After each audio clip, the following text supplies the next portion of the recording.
What's up, you guys? Welcome to another episode of Momentum Media. This is not the Ask Alex show. Me and Jeremy are going to be reviewing Spider-Man No Way Home. This is a spoilers review. So you guys have been warned. If you have not seen the movie, I advise you to go see the movie before you watch this video. But at this point, who hasn't seen the movie by now? Like, this movie has been crazy. It's been a while since I collaborated with Jeremy. Jeremy, how you doing, man? I'm glad to be here, Alex. It has. Both of us have taken a little bit of time off for the holidays, spend a little bit of time with family, get some things tightened up before the start of the new year. But I'm glad we're here. I'm glad we're here to discuss this movie, Alex, because this is a theatrical experience that we have not seen the likes of maybe ever, but definitely since prior to the pandemic with the release of Infinity War and Endgame. Oh yeah, this is something the fans have been waiting for, and like I said, we're gonna jump right into the review. Before we jump into the review, if this is your first time watching this video, go ahead and hit that subscribe button, then hit that bell right next to it that we get all the notifications every time I'm releasing a video here on my YouTube channel. And guys, do me a huge favor, hit that like button as well. That way, all the videos will stay up to date in the algorithm. So, guys, we're just gonna jump right in. I'm gonna be honest with y'all. Actually, before I get into the review, we did an episode of Ask Alex where it was me, Jeremy, and Ian, and I sent this to Ian in a private message where we talked about, in particular, Andrew Garfield. Like, Ian said that, how do you know if Andrew Garfield is lying? Yes, he did. Clearly, we went back and forth. Clearly, after watching this movie, I mean, I'll just say this without jumping into like the major plots just yet. It was really good to see all three Spider-Man on the screen, but to jump right in the beginning, I loved how it started. It picks up literally right after Far From Home, and then we see Peter embracing the fact, minimally at least, that everyone knows that he's Spider-Man. And I loved the dynamics between him, Happy, and the fan service moments were really good as well. But what I really loved is that these villains in this movie have humanized Peter in a way that I don't think we've ever seen in the MCU or any Spider-Man film ever. Like, and this movie was very poetic for me, especially how it ended. But to get into some fan service moments, me and Jeremy were talking off camera. My theater was packed. Your theater was packed. The moment when Charlie Cox stepped on screen. Yeah, man. That's when I knew that, Tobey Maguire and Andrew Garfield are in this movie. All right. Yeah. That's what I knew. Only because John Campbell leaked 2 photos of those movies, of this movie, and both of those scenes were in the movie. Absolutely. And also that leaked screen of Andrew Garfield like holding his hand on the rail, and we all thought that was all fake. That was actually in the movie. And the moment he stepped on screen, and then that part where he catches a brick, I was like, oh shit. Yes. But you know what? That episode of Hawkeye, when we saw Vincent D'Onofrio's Kingpin, I was like, Charlie Cox is in Spider-Man No Way Home. They timed it so perfectly, dude, because we've got in the Hawkeye universe on Wednesday, we get the Kingpin reveal. Alex and myself, the following night, Thursday night, and all of a sudden we get confirmation that Daredevil exists in this universe also. Exactly. Back it up real quick, because I gotta mention, dude, we effectively saw Spider-Man get canceled at the beginning of this movie. And I thought they handled it so well, dude. The scene where he's like walking through his school and everybody's got their phones on him and they're taking pictures of him. He's the most famous person in the world. And we get a lot of this stuff from the trailers, because from there, him and MJ and Ned, none of them get accepted to MIT, despite the fact these kids are all brilliant. And that's what sets Peter on the course for wanting to basically make the world forget that he's Spider-Man, so that his friends can end up going and not suffering for his mistakes and his transgressions. He goes to Doctor Strange. They try to do the spell. Again, all this stuff is in the trailer. It unlocks the multiverse. And within minutes of that spell happening, we're off to the races, dude. Spider-Man's trying to go catch the lady to talk to her about getting in. we get a scene with Doc Ock. Doc Ock shows up on this bridge. Oh my God. And it was so cool, man. Oh man, like that. Like when the theater, and maybe it was the energy of the theater. The moment he says hello, Peter, everybody in the theater, even though we seen the trailer, was like, "Oh my God!" Yes. Like it was like, but to see it, I was like, "Oh my God!" And then that fight scene was just so fucking amazing. But that scene, since we're on that scene where Doc Ock takes a piece of his nanotech. We didn't know where that was headed. Exactly. And like Peter's like controlling it with his hands like this. Like it's like a Bluetooth thing. Yeah. I was like, oh shit, this is some funny shit. What did you think about that scene? Oh, so funny, man. There are a couple of just hilarious laugh out loud scenes, but that was definitely one of them because we saw that Doc Ock had grabbed the piece of the nanotech from his chest. We saw that Doc Ock's tentacles had changed color. Now they look more like Stark Tech. And I don't think we exactly knew where it was going with that. My theory is that there were two different Doc Ocks. I thought there was a bad one and a good one, but this revealed that basically Peter was able to imbue his nanotech into Octavius's technology and then override the system. So now he's essentially being puppeted by Peter and serves, is no threat to them whatsoever because he's been disabled. And yeah, I thought that was fantastic.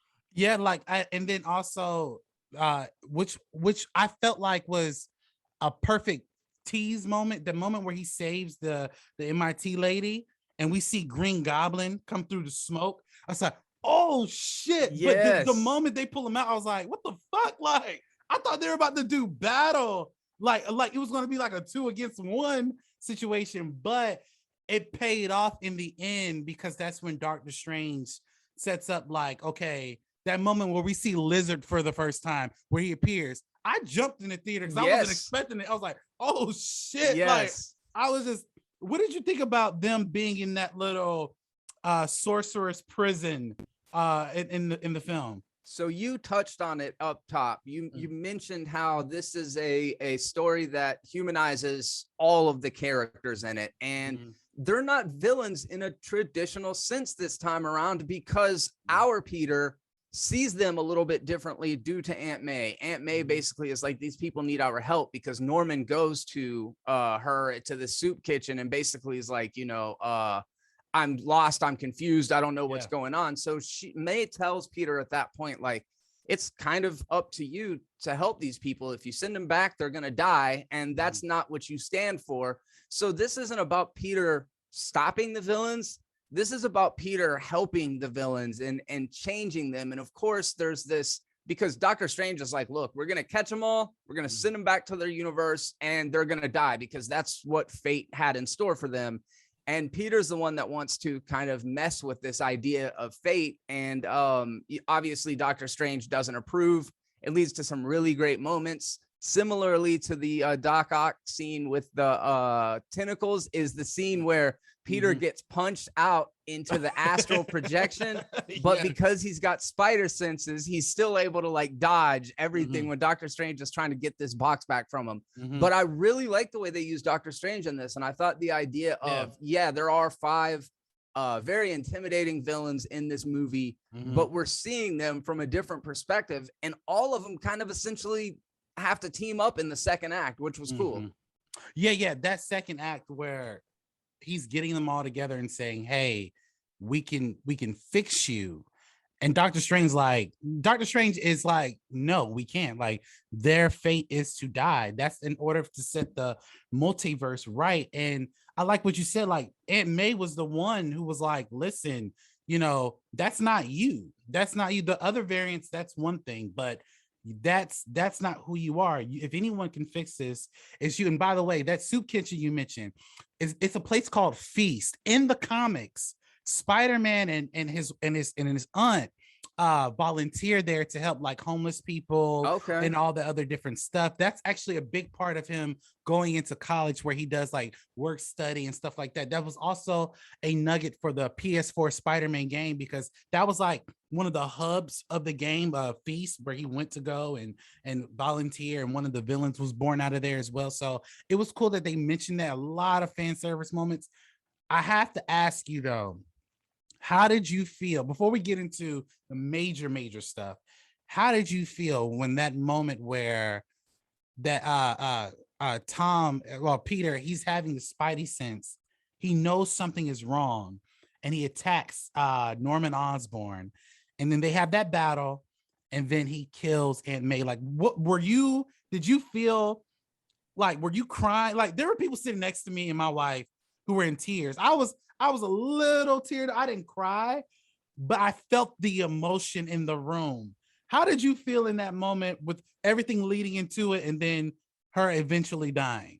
So in the same way that heroes kind of have that, Spider-Man was created by an accident, essentially, similar to the way that all of his villains were created. But as you mentioned, they're talking about fixing these villains. Well, Electro has come into a universe where he's had the most major glow up of any of the villains. Exactly. He's not the nerdy Max that we knew from the. He's very smooth.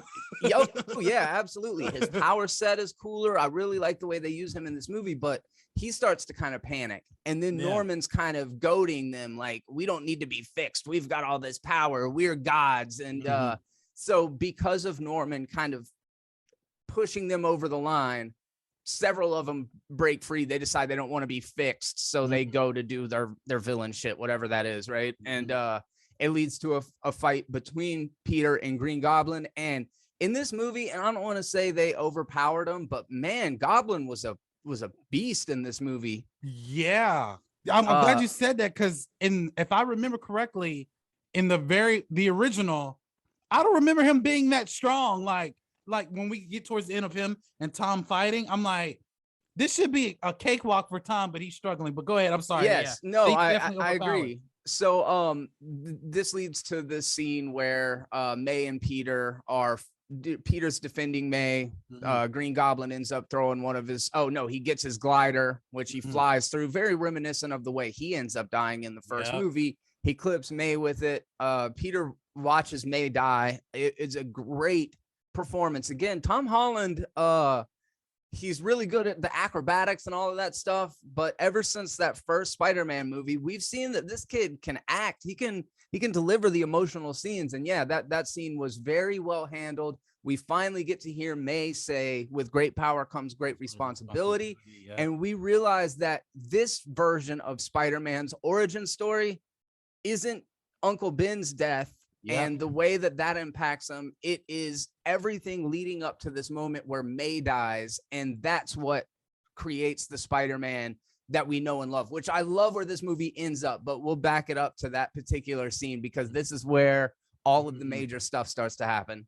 Yeah, because I'm glad you said that, because I noticed before we get into, we see the other Spider-Man, like, Tom Holland never mentions Uncle Ben at all, as though that particular Uncle Ben was never a thing in this particular universe. Like, he just wasn't around. Exactly. Like, he was just, and also we never heard anything about Tom Holland's parents, like that version's Peter's parents at all. So it's just, I guess, Aunt May has been the through line of Tom. But as we get further on to that story, we see obviously Tom's character enraged, and that's when Ned and MJ are like, should we press the button? What should we do? And Ned accidentally brings in Spider-Man into the home. Now, that scene where we see Andrew Garfield's Spider-Man like looking around and shit, and he comes in and he takes off the mask. My theater erupted. Yes. Like, I was like, I was jumping out of my seat. I said in theater, I knew that motherfucker was lying. That motherfucker was lying. He did a good job, bro. I'm telling you. And here's the thing. And I sent this to Ian last night, because I know I saw it last night. And he saw it Thursday. I believe you saw it Thursday too, right? I did, yeah. I sent him the video of what we did of Ask Alex. And I said, he was like, how do you know that she's lying? Well, clearly that mother. And I said, anybody who gets on camera and they say things like, I'm not aware I'm in the movie. Really? How Yeah. the fuck do you not You know? knew, you called it, man. I I started to wonder towards the end, but you held fast in that he was going to be in the movie, and you were right, man. So yeah, to your point where the theater went off in that scene where Andrew stepped through, because you and I and the people that are watching this video, we're real plugged into this shit. I immediately when I saw him through the portal, I was like, oh shit, started applauding. I didn't even need to see but then when the mask came off when most of the audience realized what was happening. And it was really cool because like when this movie picks up the pace, because it's a huge movie with really good character stuff in it, but when this movie picks up the pace, it just goes, because within a minute of wishing this version of Peter through, he wishes for Peter to come through again, and we get the most iconic, the OG Spider-Man.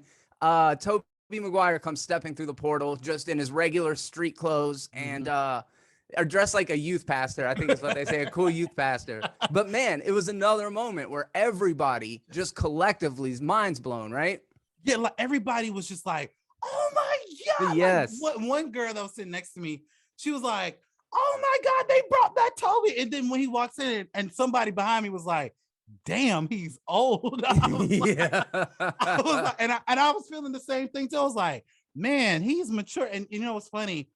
The last time I saw Tobey Maguire on screen was The Great Gatsby.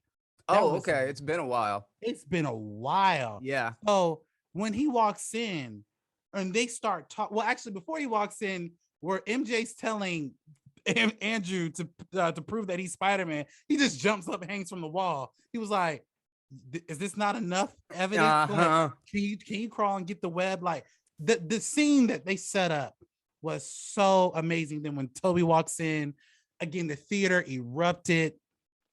And that scene, I think, which was one of the scenes that actually did make me cry, is where both of the Spider-Men show up in front of Peter, Tom Holland's Peter, and they're like trying to get through to him and say, hey, I know what you're going through. We both experienced the same thing of what you're going through in a similar way. It was like in that moment, the chemistry there, you felt the depth of him losing his aunt, but now he can relate to other Spider-Men. Yes. Who essentially went through the same thing. And I was just like, this was probably the best scene of the three of them together. I think that was the most iconic because this is the first time where we saw three heroes share the same grief in a different way. Yeah, that's a really good point, man. And again, another scene with just phenomenal acting. And this is the point where Peter kind of accepts that great power, great responsibility thing and realizes that despite the fact that he just wants to kill Norman, and despite the fact that, he wanted to give up, he realizes they've got to finish the mission. And this leads to the big third act confrontation between all of these Multiverse 5 and our three Spider-Mans, and they handled it so well. It all takes place at the new Statue of Liberty, which also was just now alluded to in Hawkeye. So everything's lining up perfectly. It's like it's all connected. Yes. Multiverse portals are open up. Doctor Strange is trying to prevent all of these other multiversal villains from breaking through. And the Spider-Mans decide, hey, we need to work together and we need to get these guys one at a time. So they're like kind of administering the cures as they fight. And this is one of my favorite battle sequences, third act fight scenes that I've seen in a Marvel movie. What do you think about that?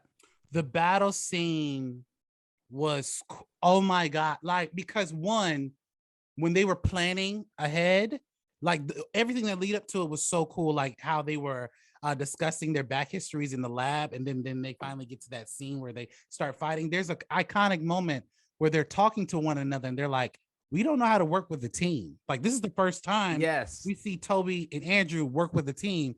And then when Tom Holland says, I don't want to brag, but I worked with the Avengers. Who are the Avengers?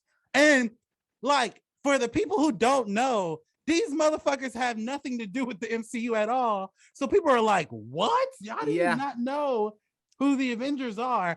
But once they come up with a plan, them web swinging together, and then you see Andrew fighting his villains. You immediately feel that familiar feeling of the Amazing Spider-Man. And same with Toby when he was fighting Sandman. It was just like we're jumping back into nostalgia. But I think the best moment in that scene when MJ falls. Oh, bro, I literally jumped out of my seat because when Tom couldn't catch her and Andrew was like, no, I was like, they recreated the most iconic moment in the most terrible movie of the Amazing Spider-Man 2, which is probably the best part. They recreated it, and he essentially, I guess, felt better about how things ended with Gwen. And what did you think about that scene and also the battle and all that other stuff? Probably the best scene in the movie, dude. Probably the best scene in the movie. It hit to me in a way that nothing even leading up to that did. And it was the way that Andrew Garfield sold it with his emotional response to it. When he catches her and he hits the ground, you can just, it's like this. It's a mix of like grief and, like relief and so many things all at one time. And Andrew Garfield sold the shit out of that scene. But yeah, it was so cool to see the way that Electro and Sandman worked together. In particular, the way that Sandman became a conductor for the electricity. He would start like tornadoing, and then Electro's lightning powers are like just flying through all of the sand. I thought that was a really cool technique, and it was just a really great final sequence. And to see the confrontation between Norman and Peter at the end, I agree with what you said. Like Goblin was super strong through this whole movie. Sorry, that was my dog. I thought that was me. Goblin was super strong through the whole movie, but Peter at the very end, he had like this rage and everything within him, and he bodied Norman. There was one scene where he grabbed him and kind of like pulled him over like a suplex and just smashed him into the ground. And I was like, holy shit, dude. Like this movie was so well done. Yeah, man. Like you said, like the moment he catches her, if you pay attention to Andrew Garfield's face, it's like he came to terms in that moment with losing Gwen. Yes. And it was just, I want to say this before we continue. Andrew Garfield, Tobey Maguire, and Tom Holland have evolved as actors. I mean, they've been amazing actors outside of Spider-Man, but in this particular movie, we saw, when I say a human Spider-Man, from all three of these guys. And even when they come through the portal and some of the stuff they say throughout the movie, Andrew's like, I've been bitter ever since I lost Gwen. Toby's like, it's been rocky with me and MJ, but I'm still going through life. And also there's a scene where, Doc Ock shows up, like, but he's himself. Oh yeah. And that scene where he's talking to Tobey Maguire and he's like, my boy, I'm so glad to see you grown up. And he was like, it's good to see you as well. I'm paraphrasing, but it's good to see you as well. I was like, do you realize we have not seen them two on screen since like 2004? You know what I mean? Yes. Like that was just crazy. But going back to what you were saying earlier, that fight scene with Tom and Green Goblin straight up bodied him. But I think which was a missed opportunity. It was a great opportunity, but also somewhat missed when Toby stops Tom from killing him and they make eye contact. I think that's where I feel like that was that big brother, little brother moment where I feel like they missed the opportunity. I think Toby should have died because when he got stabbed, everybody was like, oh my God, no. Yes. Like I thought he should have died in that moment. But I'm glad he didn't, because in the moment he even said on the ground, he's like, I've been stabbed before, Yeah, But I thought he was going to go. Like I did too, man. And I kind of felt like, oh, it was kind of much ado about nothing. He got stabbed, but he's all right. Like he just gets up and kind of walks away. Yeah. I think that you could have risked isolating a lot of the older fans by killing the first Spider-Man. So I get why they didn't. I agree with you. I kind of wish it would have been a bigger emotional kind of payoff moment. I know we only got a minute left, but I wanted to ask you, do you feel how much of a debt of gratitude does this live action No Way Home owe to our other favorite Spider-Man movie, Into the Spider-Verse? You know, because they kind of touched on it in the movie where Jamie Foxx is like, you know, I hope there's a black one in another multiverse. Yes.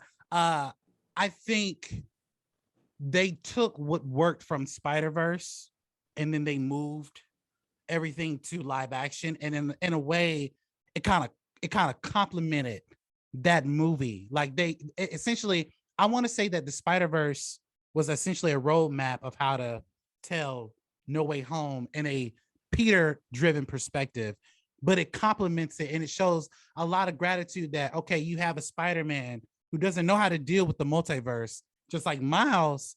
You have a Spider-Man where you don't know how to deal with the multiverse either. So in a way, they're kind of somewhat similar. That's why I said they kind of complement one another. And we only have a few minutes left because Jeremy has to do something else. But I did want to ask you before we get off. Yeah.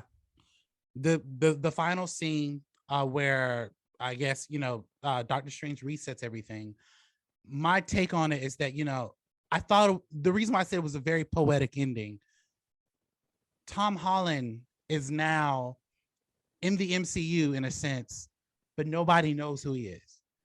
He's finally our Spider-Man, dude. He's a young adult living on his own. Nobody knows who he is. He's broke. He doesn't have a team behind him. This to me is the origin of Spider-Man. Yes, they poet, because everything that we've ever read about essentially came to fruition, because even that moment where Tom just throws away all of the suits and he sews up his own suit, original to what we know to be Spider-Man. And I know throughout the movie we kind of only get glimpses of it. We don't really see him standing in full form of it, and it looks like he's got, I guess, taller in the suit, like he's got a little bit older and bigger. I fell in love because now they can do almost anything now with this character. Now we're about to see Spider-Man. Yes. Like in college, if they continue. Now it remains to be seen if he'll have any more interactions with any MCU characters. I believe he will. But I did want to ask you, what did you think about that scene? And then we're going to jump into the post-credit scene. If you want to talk about the Doctor Strange trailer, which was dope afterwards, we can. But I wanted to ask you about that scene in particular, and then also the post-credit scene with Tom Hardy. We see May as the one to kind of stitch up Spider-Man's damaged suit throughout the movie. And knowing that she's not around to do it anymore and that he puts together his own suit, this kind of shows like this Spider-Man, who I've criticized since day one for always needing a daddy figure. He's finally his own man. Like you said, Spider-Man. Caleb, my co-host on the podcast that I do every week, he's always kind of said, I want to see an adult Spider-Man. I want to see kind of the one from the animated series, not so much the original Jack Kirby, Steve Ditko, where it's where he's a kid. After that, he kind of was always an adult. So I love that we're finally getting there. I do agree. I think we're going to see him interact with MCU characters, but moving on to that mid-credit scene, Tom Hardy at the very post-credit scene of Let There Be Carnage, exactly. He was teleported to our world, right? Yes. Well, in this movie, he's sitting at a bar and he's talking to the bartender. The bartender's telling him about all the crazy shit that's happened in our universe. Exactly. And boom, he's gone again. As quick as he was introduced, he was pulled out again, but he left something behind, Alex. He did. So I wanted to ask you, because I don't know what to think of it. Are we getting our different iteration of Venom? Because I know for a fact Tom Holland's going to fight Venom, but I believe it's not going to be Tom Hardy because of what he left behind. Because I don't think he's coming. Now, Sony can obviously bring them back if they choose.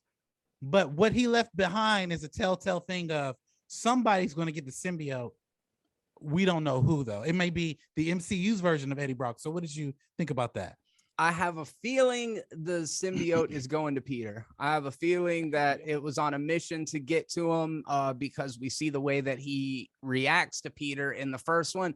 And I kind of, to me, it's a little bit of a like a backwards compliment, because it's kind of Marvel and Sony saying like, we want Venom, but we don't want you as Venom. That's kind of how I took it, because it's like, I kind of like Tom Hardy. I don't know that his Venom goes up against Peter in a way. I don't know how that looks, but I thought it was kind of crazy to not even within the movie, but send Venom to our universe so that we could get a little piece of his symbiote, just to send that motherfucker right back to Sony. Because we know he's going to be in Morbius. Yeah. Or at least at some capacity, because Vulture's in there. All of these things are coming together, Alex, and it's super exciting. Yes.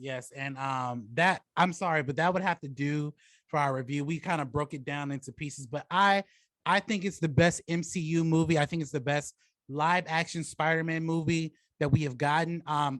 For me, it's No Way Home and then Spider-Verse for me. But Jeremy, just your quick thoughts real quick, because I know you have to go. Where does this movie line for you for Spider-Man films and also in the MCU? Very difficult at this point. I need to spend a little bit more time with it. I will always have a soft spot in my heart for the original Sam Raimi Spider-Man. This movie doesn't exist without everything that came before it. But as far as just a simple like theatrical going experience, this was near perfection. It's one of my favorite movies that I've ever seen in the theater, and I think I'm giving it a 4.5 out of 5. I would give it a 5 out of 5. Yes, because from the beginning up until the end, just there wasn't a dull moment for me.